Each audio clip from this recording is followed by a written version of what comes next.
यार दिल से बुरा लगता है जब लोग अपनी मेहनत की कमाई से सुविधा लेने निकलते हैं और ऐसी दुविधा अपने घर ले आते हैं। क्या हुआ, कैसे हुआ? और ले लो टाटा की गाड़ियां, ऐसी भाई रोड पे धक्के खाओगे। भाई शौक थोड़ी है कि ऐसे हाईवे पे डिक्की खोल के चलूंगा, जब बंदी नहीं होगी तो क्या करूंगा, इसको कैसे बंद करूं। देखो अब जब बंदी नहीं हो रही, और दूसरा जो ऑप्शन होता है वो ये होता है कि आप इसको प्रेशर देके नीचे की तरफ बंद करोगे तो बंद हो जाएगी। लेकिन मेरे को मारुति वालों ने बोला अगर हम ऐसे करेंगे इलेक्ट्रॉनिक जो शॉकर्स है वो खराब हो जाएंगे, तो आप ऐसे ना करो। यही हाल होगा ना जब कंपनीज का सारा फोकस बस मूड लाइटिंग, बड़ी स्क्रीन और कॉस्ट कटिंग पे रहेगा। आज अगर आप एक नई गाड़ी लेने जाओ तो 20-30 लाख रुपए ऐसे मांगते हैं जैसे 20-30 हजार रुपए हो, और बदले में क्या मिलता है? लो क्वालिटी का कबाड़ा जो कब धोखा दे दे पता नहीं। भाई साहब अभी मैं यहाँ से निकल रहा था, एक नई नवेली बिल्कुल भाई सफारी देखी, टो डिलीवर होके गाड़ी गई है ये, और तुरंत के तुरंत बंद भी हो गई। इंजन में से धुआं आ गया और हो गया काम खराब, टो होके आई है। क्या डिलीवरी एक्सपीरियंस हुआ भाई। ये इसका ऑटो स्टार्ट स्टॉप काम नहीं कर रहा, और ये है ट्रैक्शन ऑफ, ये भी काम नहीं कर रहा। ये है हिल डिसेंट, कितना ही दबा लो ये भी काम नहीं कर रहा। ये है डीजल ड्राइव मोड, ये देख लो ड्राइव मोड, ये भी काम नहीं कर रही। और देखो हॉर्न नहीं बज रहा बिल्कुल भी। ये सनरूफ है, ये देखो बंद पड़ा है, ये देखो ना सनरूफ खुल रहा। जब भी तुम सर्च करते हो best cars under 10 lakh 20 lakh, तो तुम्हें जो गाड़ियां दिखाई जाती है वो बेस्ट कार्स नहीं होती। वो कार्स हाईली पेड कार्स होती है, मतलब जो ब्रांड ज्यादा पैसे एड्स पे फेंकता है उसकी कार्स को टॉप रैंकिंग मिल जाती है, और तुम्हें पता भी नहीं चलता कब तुम्हारे डिसीजन को छीन लिया जाता है। भाई ये वीडियो उन लोगों के लिए जो हाइप नहीं असल सच्चाई देखना चाहते हैं। हाँ, मैं किसी एक कंपनी का हेटर नहीं हूँ, मेरा काम है आपको सच्चाई दिखाना, जो बड़ी बड़ी कंपनीज इमोशनल मेकअप के पीछे छिपाने की कोशिश करती है।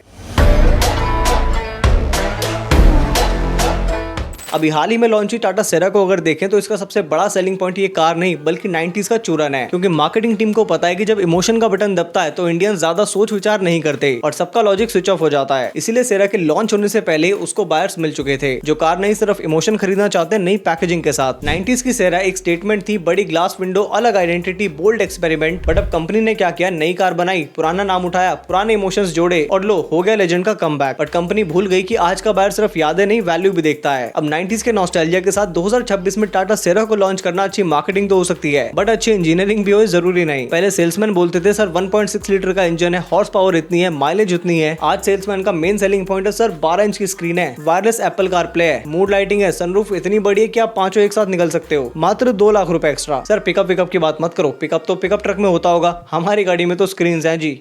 भाई टाटा ने तो हद ही कर दी, मतलब स्टीयरिंग व्हील के सेंटर में भी ग्लोइंग लोगो दे दिया, जहां सबसे ज्यादा हाथ लगता है हॉर्न दबाने के लिए। और सबसे फनी पार्ट, ड्राइवर असिस्ट, लेन assist, brake assist, parking assist, मतलब कोई EMI असिस्ट वाला फीचर भी मिल जाता तो थोड़ी मदद हो जाती किस्तें भरने में। फिर वही बात आ जाएगी, जो गरीब हो ना आदमी, यो साला अपनी आदत से गरीब हो, क्योंकि हर गाड़ी के साथ एक नया फीचर मिल जाता है और नए फीचर के साथ 10 नई प्रॉब्लम। पहले ये बताओ, जब हमारे यहाँ सड़कों पे सड़क नहीं दिखती तो गाड़ियों को लेन कैसे दिख जाएगी? देखो गाड़ियां पहले ड्राइवर सेंट्रिक होती थी, तुम गाड़ी चलाना सीखते थे, ड्राइविंग एक अच्छी स्किल हुआ करती थी। लेकिन अब गाड़ियों को तुम्हारे हिसाब से बना दिया है और तुम अब ड्राइवर नहीं बस पैसेंजर विद स्टीयरिंग व्हील बन चुके हो, ड्राइवर नहीं बस कार यूजर बन चुके हो, जो ज्यादा सोचना नहीं चाहता, फील नहीं चाहता, रिस्पॉन्सिबिलिटी नहीं चाहता, सिर्फ कंफर्ट ट्रैवल चाहता है। अब क्योंकि कंपनीज ने रियलाइज किया कि 95% लोग कार्स को चलाना पसंद ही नहीं करते, उनको बस लुक्स और फीचर्स चाहिए होते हैं और इजी ट्रैवल चाहिए होता है, इसलिए ब्रांड्स का फोकस ड्राइवर से हटकर यूजर पर आ गया है और कंपनीज 95% मास मार्केट के अकॉर्डिंग ही कार डिजाइन करती है। गाड़ियां अब सेफ नहीं हो रही, बस लेस रिस्पॉन्सिव हो रही है ताकि आप और ज्यादा आलसी हो सको। इसीलिए lane assist, adaptive cruise control, blind spot warning, auto parking, even Tesla तो fully self driving cars offer करती है, जिसका रिजल्ट तुम्हारी ड्राइविंग स्किल को मारा जा रहा है, तुम्हें कार पर डिपेंड किया जा रहा है। और ईवीज ने तो मानो ड्राइविंग कल्चर को ही खत्म कर दिया। No engine, no sound, no gear, no vibration, no drama, just a video game car. और ऑटोमोटिव इंडस्ट्री का ये शिफ्ट ड्राइविंग कल्चर को पूरी तरह से खत्म कर देगा। और हाँ, जैसे एप्पल ने आईफोन के डब्बे से चार्जर गायब किया था, तो अब उन्हीं से इंस्पिरेशन लेके कार मैन्युफैक्चरर्स ने भी गाड़ियों में से स्टेपनी गायब करनी शुरू कर दी है।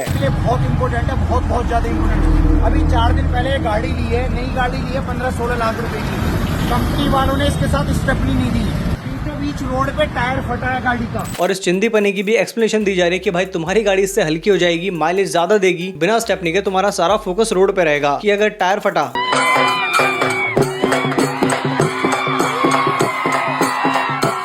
नहीं, मतलब क्या है, गाड़ी का वेट कम करना है तो स्टेप नहीं हटा दोगे, कल को सीट भी हटा देना और कहना भैया नीचे बैठ जाओ सारे। हमने 5 सीटर कार को 5 स्लीपर कार बना दिया है, लेटे लेटे जाओ। मतलब कोई सेंस है स्टेपनी ना देने का? एक टाइम पे स्कूटी में भी स्टेपनी मिलती थी और आज तुम 25-30 लाख की गाड़ियों में भी कंजूसी कर रहे हो। जो सारे मिलके हमको पागल बना। के बच्चे।